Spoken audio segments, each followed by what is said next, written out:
할렐루야. 네, 이곳에 나오신 모든 예배자분들 주님의 이름으로 축복합니다. 네, 이곳에서 선포되는 모든 말씀 가운데 하나님의 많은 은혜가 있길 기도합니다. 6.25 상기 예배로 나아가는 가운데 제 마음속에 한 가지 사건이 떠올랐습니다. 제가 오래전에 예비군 훈련을, 오래전입니다. 예비군 훈련을 갔다 왔던 때였는데요. 가보신 분들은 알 겁니다. 예비군 훈련을 하면 오전에는 이제 육체적인 훈련을 받죠. 각자 병과에 맞춰서 훈련을 받습니다. 그리고 이제 집에 가기 전 마지막 시간에는 모두가 대강당에 모여서 뭘 하냐면 정신교육을 받죠. 대적관을 배우게 됩니다. 그래서 대부분은요, 그때쯤 되면 피곤하기도 하고 뭐 굳이 우리가 평생 들어왔던 거 또 들어야 되나 싶어가지고 대부분은 이렇게 팔짱을 끼고 시원한 대강당에 앉아서 존단 말이죠. 잠을 잡니다. 근데 그날은 아무도 잠을 잘 수가 없었습니다. 왜냐하면 그때 울려 퍼진 그 내용이 우리의 귀를 의심하게 했기 때문입니다. 한 교관이 나와서요, 중대장쯤 되었던 것 같습니다. 우리에게 얘기를 하는데 대적관이라는 것, 즉 다시 말해서 우리들의 주적이 누구인지를 가르치는 그 순간이었는데 첫 마디가 이거였습니다. 여러분들, 우리들의 주적은 북한이 아닙니다. 이게 무슨 소리인가? 반전을 위한 어떤 이야기인가 싶어서 들었더니 우리들의 주적은 사실상 우리나라를 둘러싸고 있는 강대국입니다. 예를 들어 미국과 일본이나 중국과 러시아와 같은 것입니다. 북한은 우리가 함께 해야 될 동포이지 우리들의 주적이 아닙니다. 이런 이야기를 하더라고요. 다름 아닌 군대에서 말입니다. 그래서 그날은요, 아무도 잠을 자지 않고 전부 다 웅성거리기 시작하더니 이내 소리를 지르기 시작했고, 어떤 사람들은 소리를 치며 이게 무슨 말이냐고, 말도 안 되는 소리 하지 말라고, 당장 내려오라고 외쳤던 그 시간을 제가 보았습니다. 참 그 모습을 보면서 근데 참 놀라운 것은요, 그 안에 있던 많은, 거의 대부분의 사람들이 그럴 수가 없다, 우리가 어떻게 6.25의 그 아픔을 잊을 수 있느냐, 우리는 종전의 나라가 아니다, 여전히 휴전의 나라이며 여전히 우리는 이로 인해서 군대를 다녀오고 나라를 지키며 아픔을 경험하고 있는데 어떻게 그렇게 말할 수 있느냐 외치지만, 또 한켠에선 그렇다, 북한은 우리 민족이지 우리가 싸울 대상이 아니다 라고 옹호하는 사람들이 있는 것을 보게 됩니다. 제가 그 모습을 보면서 같은 사건이라도 같은 나라에 살더라도 이만큼 다르게 생각하고 다르게 받아들일 수 있구나라는 걸 바라보면서 참 놀랐던 기억이 있습니다. 그런데요, 어찌 보면 바로 이것이죠. 사람마다 일어나는 이 생각의 차이가 어찌 보면 우리 인생에서 일어나는 거의 모든 분쟁과 전쟁의 원인이 되더라는 거죠. 그렇지 않습니까? 오늘날 전 세계가 주목하고 있는 전쟁 가운데는 바로 이스라엘과 이란의 전쟁을 손꼽을 수 있을 겁니다. 그들이 도대체 왜 전쟁하는가? 왜 그들 때문에 우리가 이토록 두려움에 떨어야 되는가에 대해서 정치적으로나 역사학적으로나 종교학적으로나 이야기를 하려면 1시간은 부족할 정도로 너무나 다양한 이야기들이 숨어 있을 겁니다. 근데 근원은 딱 한 가지입니다. 결국은 뭐냐면요, 이스라엘과 이란은 서로 자신들이 선하다고 믿고 있기 때문이에요. 자신들이 하나님의 은총을 받는 유일한 백성이라고 믿고 있기에 일어난 사건이라는 겁니다. 즉 우리가 정의라는 그 생각으로 인해서 그들은 분열하고 서로 싸우고 있다라는 거죠. 이외에도요, 우리들의 인생에는 너무나 많은 전쟁이 있죠. 가족들 안에서도 작은 전쟁들이 매일같이 일어납니다.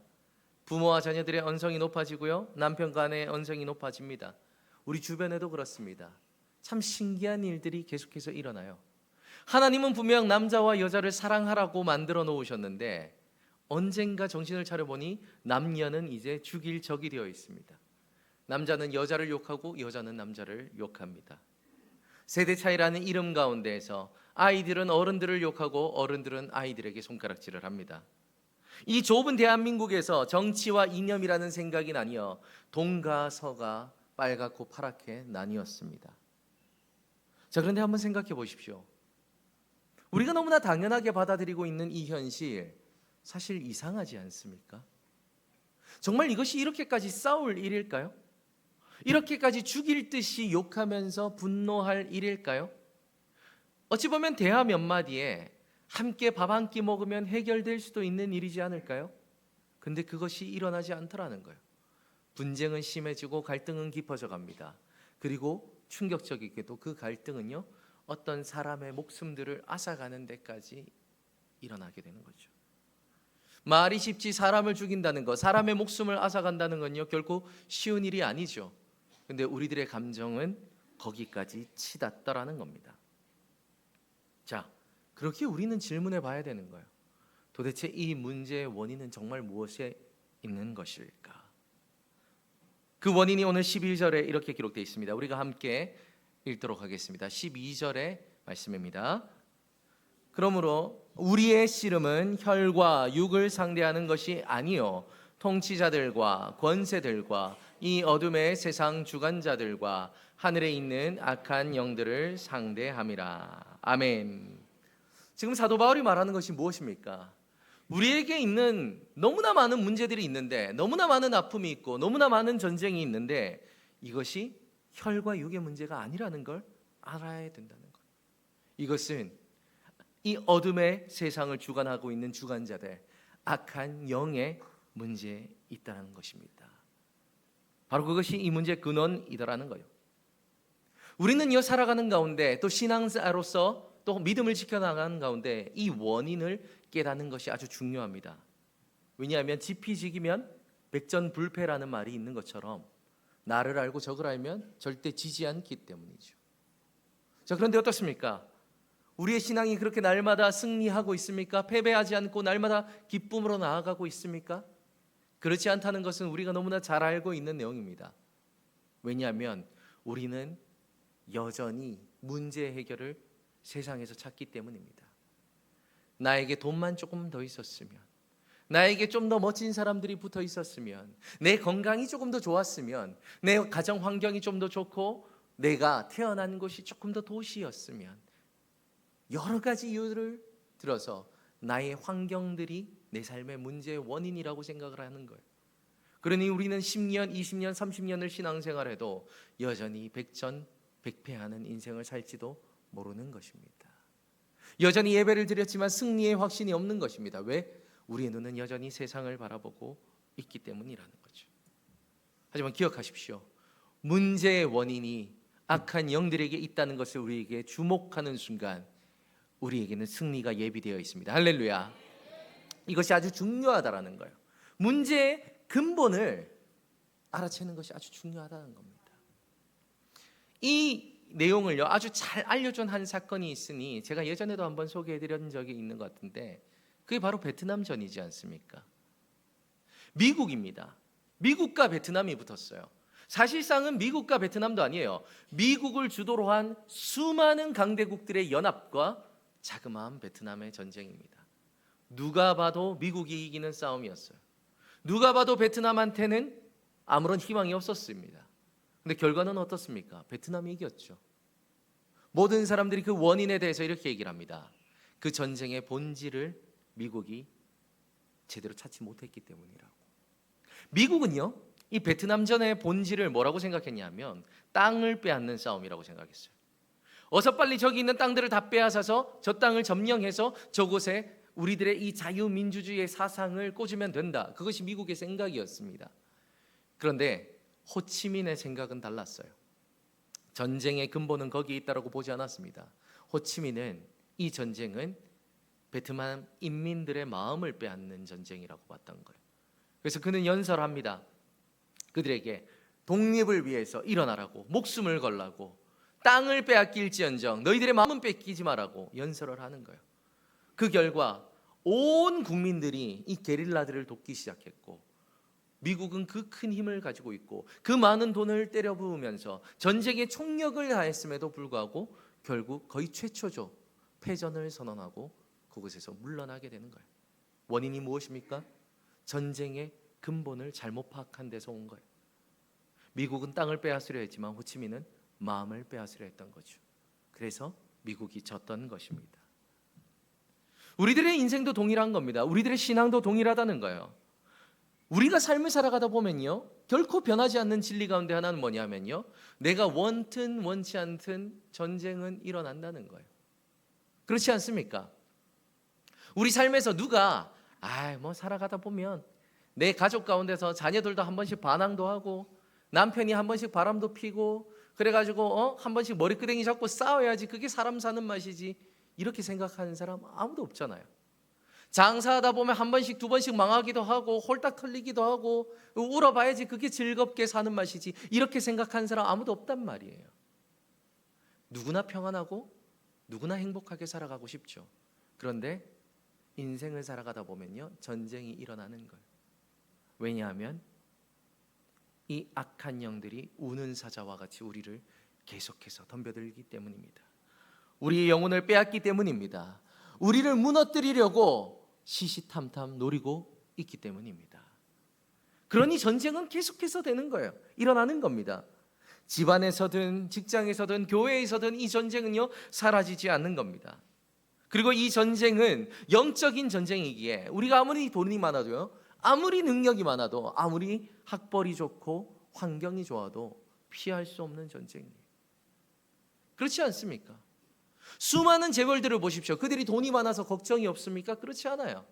오히려 더 걱정하고 더 근심하고 더 남을 못 믿고 지옥과도 같은 그런 삶을 살아가지 않습니까? 승리하지를 못하는 거예요. 왜? 이 전쟁의 원인이 영적인 것에 있는데 우리는 자꾸 육적인 것을 바라보니까. 많은 사람들이 이야기합니다. 오늘날 우리나라의 문제는 정치가 문제라고. 그러니까 이 나라가 아직까지 정치가 화합이 되지 못하는 겁니다. 정치가 문제가 아닙니다. 사도 바울은 고백하는 겁니다. 이 나라를 휘어잡고 유혹하고 있는 악한 영들이 문제라고. 그리스도인은 그 본질을 바라봐야 되는 그런 자들임을 믿으시길 바랍니다. 그래서 사도 바울은 이런 외침을 한 것이죠. 11절의 말씀을요, 우리가 함께 봤습니다. 너희가 마귀의 관계에 대적하기 위하여 무엇을 입어라? 무엇을 입어라? 하나님의 전신갑주를 입어라. 아멘. 우리가 승리할 길은 무엇밖에 없음을 믿으시길 바랍니다. 전신갑주를 입는 것, 여기에만 우리들의 승리의 길이 있다라는 것입니다. 이 전신갑주를 다 설명하기에는 너무나 긴 시간이 필요로 하기에 제가 아주 짧게만 이야기를 하면요, 우리가 주목해야 될 것은 이 소망의 투구와 의의 호심경이라는 거예요. 투구는 어디를 보호하는 겁니까? 머리를 보호하는 거죠. 즉 영적으로 보면 우리들의 생각을 보호하는 겁니다. 호심경은 어디를 보호하는 걸까요? 우리들의 마음을 보호하는 거예요. 하나님의 평화와 하나님의 의와 하나님의 소망으로 너희의 생각과 너희의 마음을 보호하라는 겁니다. 왜 그럴까요? 우리들의 모든 영적 전쟁이 사실 거기서 일어나기 때문이에요. 많은 사람들이 착각하는 것 중 하나가 뭐냐면요, 영적 전쟁이다 하니까 뭔가 신비한 것을 떠올리면서 우리가 보이지 않는 이 공중에서 마귀와 천사들이 막 칼과 방패를 들고 싸우는 것처럼 상상을 하는데 그렇지 않습니다. 그 영적 전쟁터는요, 우리들의 생각이고 우리들의 마음이라는 거예요. 다 거기서 무너지고 다 거기서 자기들의 길을 가는 겁니다. 교회만 보십시오. 이 안타까운 이 나라를 바라보는 전국 속에서도 유튜브를 보고 많은 그 신학자들의 이야기들과 설교가들의 이야기를 보면 어떻습니까? 다 생각이 다릅니다. 성도들도 다 생각이 달라요. 사람들도 다 마음이 다릅니다. 생각이 다릅니다. 그러다 보니 어떻게 됩니까? 마음이 다치는 거예요. 저 사람 나랑 같은 편인 줄 알았는데, 저 사람 상종 못하겠네. 마음이 다쳐버리는 거예요. 우리는 하나님 안에서 한 자녀임을 믿으시길 바랍니다. 그리고 세상 사람들은 우리들의 적이 아닙니다. 아무리 정치적 사상이 다르다 할지라도 그들은 우리가 하나님의 사랑으로 품어야 되는 사랑의 대상임을 믿으시길 바랍니다. 근데 우리는 감정이 상해버리니까 어떻게 됩니까? 같이 손가락질하고 같이 욕을 하고 어떻게 그럴 수 있냐며 언성을 높이게 되는 거죠. 어떻게 그리스도인이 그럴 수 있냐? 이게 다 우리들의 생각과 우리들의 마음에서 영적인 전쟁이 무너졌기 때문입니다. 그래서 사도 바울이 말하는 것은 승리하기 위해서 너희들의 생각을 소망의 투구로 지켜라는 거예요. 소망이 무엇입니까? 이 세상의 유일한 소망은 오직 예수 그리스도임을 믿으시길 바랍니다. 우리가 생각하기엔 세상에 희망이 없죠. 우리가 생각하기엔 우리 환경을 보면 아무런 답이 없습니다. 하지만 그때 사도 바울은 말하는 겁니다. 너희를 구원하신 예수 그리스도를 떠올려라. 할렐루야. 그분이 너희를 구원하셨다. 그렇기에 그 소망으로 너희의 생각을 지켜라. 우리는 때론 마음이 무너집니다. 저 사람을 보면 감정이 상합니다. 그때 말을 하는 겁니다. 하나님이 그를 의롭다 하셨으니 하나님의 의로 말미암아 그를 사랑할 수 있어야 된다. 너희들이 그렇게 생각과 마음을 지켜라. 빌립보서를 보면 정확히 이렇게 되어 있습니다. 모든 것을 감사함으로 염려하지 말고 하나님께 기도하라. 그래야하면 모든 지각에 뛰어난 하나님의 평강이 너희들의 생각과 마음을 지켜주실 것이다. 왜 그렇습니까? 이 생각과 마음이 우리의 영적 전쟁터이기 때문이죠. 이것이 무너지면요, 예배가 되지 않습니다. 생각이 무너지면요, 목사님 나랑 생각이 다르네, 저 말씀은 틀렸어, 받아들여지지 않는 거예요. 하나님의 말씀으로 받아들여지지 않는 겁니다. 마음이 무너져도 그렇지 않습니까? 목사님과의 그 관계가 흐트러지게 되면 난 저 사람이 천금과도 같은 말씀을 하더라도 나는 받아들이지 않겠어. 예배가 세워지지 않는 거예요. 교회 생활이 되지 않는 겁니다. 신앙이 똑바로 설 수가 없는 거예요. 이 모든 것이 영적 전쟁이기 때문입니다. 그래서 우리가 바라봐야 될 것은요, 영적인 본질이에요. 어떤 현상을 바라보고 일희일비하는 것이 아닙니다. 이 현상을 바라보며 하나님, 우리가 이곳에서 영적으로 승리할 수 있도록 우리에게 전신갑주를 입혀주옵시고 할렐루야. 그리스도의 보혈의 옷을 입혀주옵시고 할렐루야. 하나님의 말씀으로 하루를 승리케 하여 주옵소서. 이것이 오늘을 살아가는 우리의 기도가 되어야 할 줄 믿습니다. 제가 이렇게 설교하다 보면요, 간혹 이런 질문을 던지는 사람들이 있습니다. 목사님이 하시는 말씀 너무 잘 알겠습니다. 우리가 영적으로 살아야죠. 아무렴요, 그리스도인인데. 그런데 목사님, 경제가 어렵습니다. 세상이 어둡습니다. 이런 데서 신앙생활, 오직 예배, 오직 성경, 오직 예수님, 영적으로 사는 거 사실상 답이 없어 보입니다. 이렇게 고백하는 사람들이 참 많이 있습니다. 안타깝죠. 저도 그 말에 참 동의가 됩니다. 하다못해 이 근처만 돌아봐도요, 이 문을 닫은, 장사가 되지 않아서 문을 닫은 공실이 너무나 많죠. 우리가 대구 백화점이 그렇게 공실이 될 줄 누가 알았겠습니까? 두루네 거리만 가보십시오. 커다란 그 빌딩들이 서 있는데 4개 전부 다가 공실입니다. 경제가 무너지고 있습니다. 희망이 보이지 않는 것 같아요. 그러니 이런 시대일 때 하나님을 예배합시다, 하나님을 노래합시다, 우리가 영적으로 승리합시다 라고 하는 이 말은요, 어찌 보면 답 없는 외침처럼, 허무한 외침처럼, 공허한 울림처럼 들릴 수 있다라는 겁니다. 그런데 기억하십시오. 우리가 역사를 바라봤을 때 역사 가운데 믿음으로 승리했던 그 모든 자들은 어떤 환경 속에서도 하나님을 예배하기로 선택한 자들이었습니다. 그걸 주저하지 않았던 자들이었습니다. 그리고 그것은 민족의 아픔인 6.25 전쟁 가운데서도 그와 같은 믿음의 거인들이 참으로 많이 일어났습니다. 1945년 8월 15일 우리의 너무나 기쁜 날이었죠. 광복을 맞이한 날입니다. 오랜 시간 동안 일제강점기를 벗어나 우리는 드디어 눈물을 흘리며 외쳤습니다. 대한 독립만세. 정말 가슴이 벅차오르는 순간이었어요. 그동안 너무나 많은 사람들이 죽어나갔지 않습니까? 너무나 많은 교회가 핍박받지 않았습니까? 드디어 이제 우리는 한민족이 되어서 다시금 하나님을 찬양하고 다시금 미래를 꿈꿔볼 수 있을 것이라 그 선조들은 그렇게 눈물을 흘렸습니다. 그런데 바로 그때 다른 마음을 품고 있던 자들이 있었습니다. 바로 그때부터 38선 이북에는 소련군이 진북하며 공산정권을 세워 민족의 통일을 방해하며 침략의 기회를 세웠던 것입니다. 그리고 6월 7일에 방송을 통해 광복 5주년을 맞이하여서 남북통일 최고 입법회의를 서울에서 열자고 그들은 건의해왔습니다.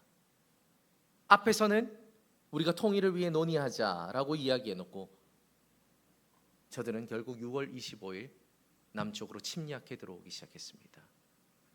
러시아에서 중국에서 공급받은 탱크를 밀어붙이면서 갑작스럽게 그 침공은 시작되었습니다. 그러니 우리나라나 이 남한에서는요, 이걸 막아낼 힘이 없었습니다. 갑작스럽기도 했지만 군사력에도 너무나 큰 차이가 났던 거죠. 그러니 어떻습니까? 그 용맹하던 우리의 선조들은요, 온몸에 폭탄을 두르고 탱크로 한 명씩 뛰어드는 거예요. 그거 말곤 막아설 수 있는 방법이 없었다는 겁니다. 그렇게 한 명이 죽을 때마다 탱크 한 대가 멈춰섭니다. 때로는 한 명이 죽어서도 안 돼서 2명, 3명이 그 폭탄을 두르고 뛰어들면서 탱크를 막아섭니다. 그 끔찍한 일들이 벌어지는데 그래도 그 일은 막을 수가 없었어요. 불과 3일 만에 서울에서 대전으로 정부가 옮겨지게 됩니다. 미국에서는 국제연합 안전보장이사회가 열리고 그로 인해서 세계 각국 나라들이 한국을 도와야 된다고 하면서 연합회의와 군사들이 모이기 시작합니다. 그들은 발빠르게 움직였다고 하지만 이 대한민국의 정서는 점점 어두워지고 있었습니다. 이 공산주의의 발걸음, 그 발걸음을 인도하고 온 악한 영들은요, 이 대한민국을 거의 다 점령하기 일보 직전이었어요. 대구를 앞두고 모든 남한 사람들이 이제 대구와 북한에 몰려들게 되었어요. 나머지 모두는 공산 정권, 악한 영들의 손에 넘어가기 시작했습니다. 너무나 끔찍한 순간이었죠. 많은 사람들은 이것이 사상이고 정치이고 이념의 싸움이라고 말하지만요, 우리는 알아야 됩니다. 이것은 악한 영의 싸움이었습니다. 그렇지 않습니까? 이 공산주의의 이념을 시작한 칼 막스는 그가 했던 유명한 말은 무엇입니까? 종교는 인간이 만든 아편, 마약과도 같은 것이며 신은 인간이 만든 허수아비와도 같은 것이다. 나는 세상에 있는 모든 신들을 증오한다. 그것이 그의 고백이었어요. 그렇게 이것은 분명한 악한 영들의 싸움이었다라는 겁니다. 6.25는 그저 사람의 싸움이 아니었습니다. 세상을 주관하는 어둠의 통치자들, 하늘에 있는 악한 영들이 대한민국, 이제 부흥하며 하나님의 말씀으로 다시 세워질 그 아름다운 나라를 짓밟기 위한 그런 전쟁이었다라는 겁니다. 그리고 6.25 때 그 정세를 보면요, 이 악한 영들은 승리하는 것처럼 보였습니다. 정말 대구와 부산 말고는 모든 것이 넘어간 상태였습니다. 그런데 이때 이 싸움의 본질을 바라보며 영적인 싸움을 해내던 자들이 있습니다. 자, 성도님들 한번 생각해 보십시오. 6.25 전쟁입니다. 전쟁. 무엇이 가장 필요합니까? 아수라장이죠. 참혹의 시대입니다. 제일 필요한 것은요, 강력한 군사력이었을 거예요. 국민들이 먹어야 되는 식량이었을 겁니다. 잠잘 수 있는 그런 주거지였을 겁니다. 그런데 이 칠흑과도 같은 어두운 시대에 믿음의 선조들은 335 모여들기 시작합니다. 그리고 텐트를 짓고 천막에 모여 그들이 했던 것은 하나님을 찬양하고 하나님을 예배하는 거였습니다. 어둠의 통치자들로 인해서 무너진 이 세상 가운데 예수님의 밝은 빛을 그들은 비춰내기 시작했습니다. 그들은 목숨을 걸고 예배하기 시작했습니다. 최선을 다해 하나님을 찬양했습니다. 어찌 그 찬양이 즐거웠겠습니까? 나라가 무너져가고 희망은 보이지 않고 이제 곧 총칼이 우리의 목 앞에 얹는 그 순간에도 그들은 할렐루야 할렐루야 하나님을 찬양하고 눈물로 기도했습니다. 왜냐하면 그들은 알고 있었기 때문입니다. 이 전쟁의 원인은 정치도 아니고 이념도 아니고 돈고 명예도 아니고 이것은 악한 영들의 문제라는 것을 그들은 알고 있었기 때문입니다. 그렇게 그들은 목숨을 걸고 예배했고 저는 확신합니다. 그들이 예수님의 말씀처럼 그 어떤 상황 속에서도 먼저 그의 나라와 그의 의를 구했기에 이 모든 것을 더하시는 하나님의 은혜로 말미암아 이 대한민국은 회복된 줄 믿습니다. 그렇습니다. 성도님, 우리가 지금 예배를 드리고 있는 이남신교회는 바로 그와 같은 아름다운 믿음의 선조가 예배를 드린 그 시작점에서 시작된 교회입니다. 너무나 아름답지 않습니까? 그 칠흑과도 같은 어둠 속에서 세상에 휩쓸리지 않고 그들은 하나님을 찬양하기로 결단했습니다. 그것이 우리의 모든 삶의 본질이라는 것을 그들은 깨달았기 때문입니다. 그런데 기억하십시오. 이 전쟁은 끝나지 않았습니다. 눈으로 보이던 전쟁은 끝났지만 이제 눈에 보이지 않는 곳에서 이 전쟁은 더욱더 참혹하게 일어나고 있습니다.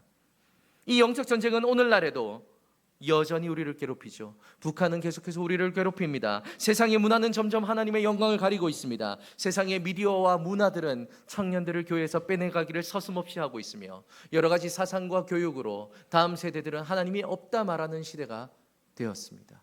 더 이상 이 땅 가운데 하나님의 영광과 하나님의 예배를 발견할 수 없는 시대가 온 것입니다.